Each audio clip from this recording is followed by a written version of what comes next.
ишкерлердин жана инвесторлордун мүлкүнө кепилдиктерди берүүнүн олуттуу системасын түзөбүз. Бүгүн 23-июнда Кыргыз Республикасынын президенти Садыр Жапаровдун өлкөнүн бизнес коомчулугунун өкүлдөрү менен жолугушуусу болуп өттү. Иш-чаранын жүрүшүндө Кыргыз Республикасынын инвестициялар министрлиги Алмамбет Шыкмаматов энергетика, айыл чарба жана башка тармактагы инвестициялык долбоорлор боюнча презентация жасап, ошондой эле өлкөнүн министрлер кабинети тарабынан бизнес жүргүзүү жана жагымдуу инвестиция үчүн кандай шарттар түзүлүп жаткандыгы тууралуу айтып берди. Өз кезегинде Кыргыз Республикасынын министрлер кабинетинин төрагасынын орун басары, экономика жана каржы министри Акылбек Жапаров өлкө экономикасынын өнүгүүсүнө жана экономикалык реформаларга түрткү берүүчү натыйжалуу иш-аракеттерге токтолду.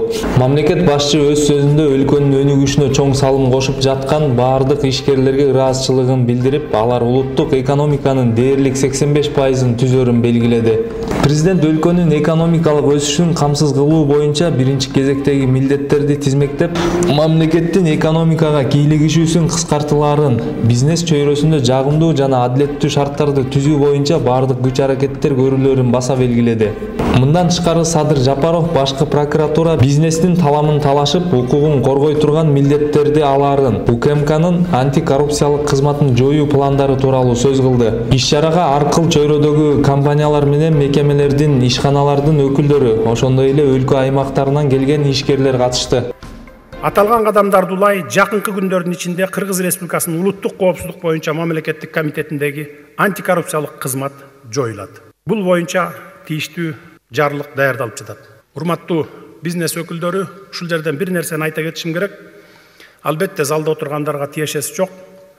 Бизнесмендердин бир 100%-ын ашып кетсе бир 5% болушу мүмкүн.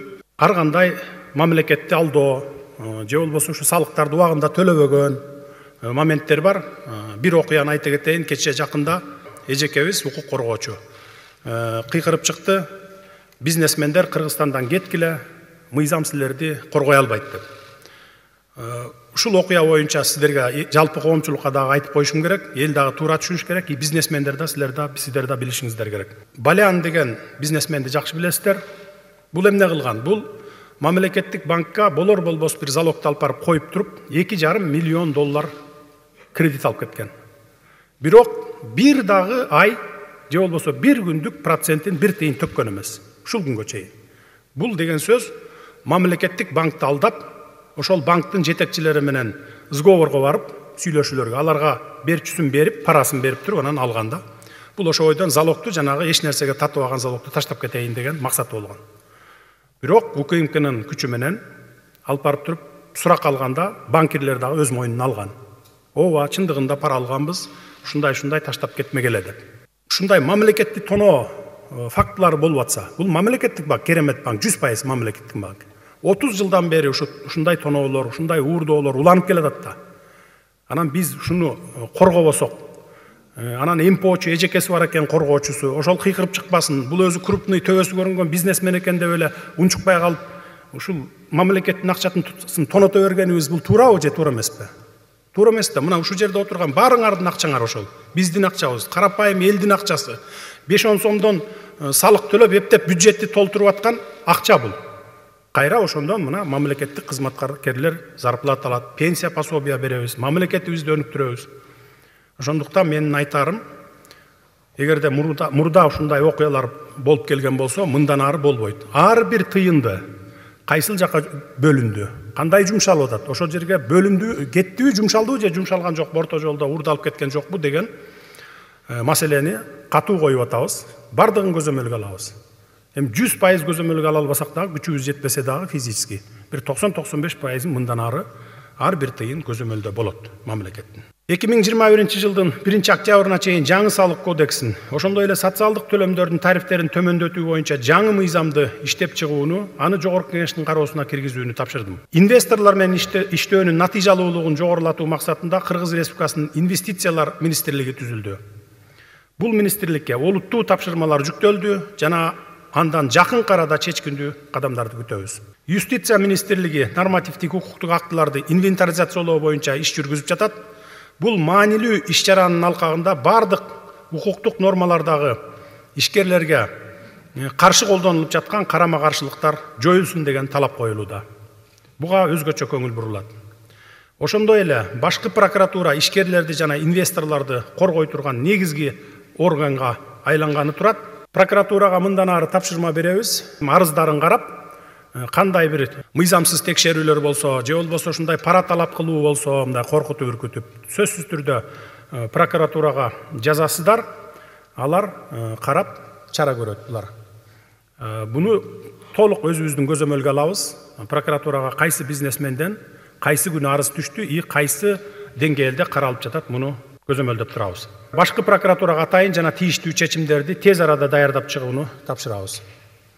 Бул иш-чараны ишке ашырууну тездетүү үчүн министрлер кабинетинин төрагасына жана башкы прокуратурага экөөнө биригип тапшырмалар берилет.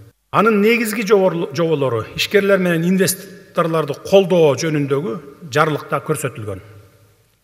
Алдыдагы дагы бир маанилүү иш-чаралардын бири Соода өнөр жай палатасын кардиналдуу түрдө реформалоо болуп саналат. Бул уюм ишкерлердин кызыкчылыгын коргоп, эл аралык ишкерлер менен байланыштарды чыңдап, аларга ыңгайлуу шарттарды түзүү багытында мамлекет менен эри шаркак иш алып барыш керек эле. Андан тышкары ишкердиктин келечегине анализ жүргүзүп, багыт көрсөтүп туруусу зарыл болчу.